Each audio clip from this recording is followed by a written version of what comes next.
Après la séance de la veille en net recul, la bourse de Paris a débuté en hausse jeudi à plus 1,12%, mais c'est de nouveau enfoncé en territoire négatif. Le CAC 40 termine pratiquement à l'équilibre, moins 0,08% vers les 4361 points.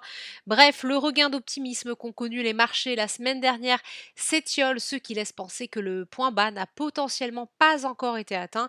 Il faut dire que la nervosité se fait ressentir un peu plus chaque jour quand de nouvelles données macroéconomiques ou des publications d'entreprises viennent apposer des chiffres à cette crise. Du côté des valeurs, le secteur technologique est le plus apprécié. Dassault Systèmes est en tête de l'indice CAC 40 plus 5,83%, suivi par Atos plus 3,15% et Capgemini plus 2,93%. À l'inverse, séance compliquée pour Publicis qui enregistre un recul de 6,19% après avoir perdu presque 10% hier. Bouygues est également dans le rouge, moins 5,21%, ainsi que Vivendi, moins 4,95%. Quant au secteur bancaire, le rebond du début de la matinée n'a pas tenu, la chute est plus marquée pour BNP Paribas qui termine à moins 3,56%. Crédit Agricole affiche de son côté une baisse de 0,61%. Société Générale de 0,30%. L'automobile a également quitté la chaussée. Peugeot moins 3,87%.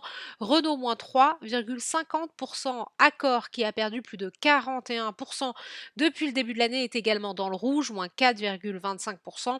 Le groupe hôtelier est sanctionné à cause de l'absence de visibilité subie par le secteur du tourisme. Outre-Atlantique, les marchés américains ont hésité sur la marche à suivre après avoir terminé dans le rouge mercredi. Si d'un côté le scénario d'un redémarrage progressif de l'économie américaine s'esquisse, les chiffres viennent tempérer l'enthousiasme. Le nombre de nouveaux chômeurs continue de croître et ce de manière spectaculaire. Plus 5,2 millions selon le département du travail.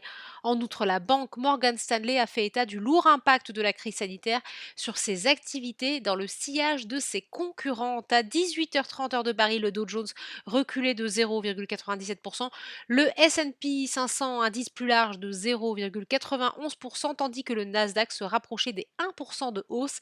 Les valeurs technologiques profitent évidemment de ce contexte particulier de confinement.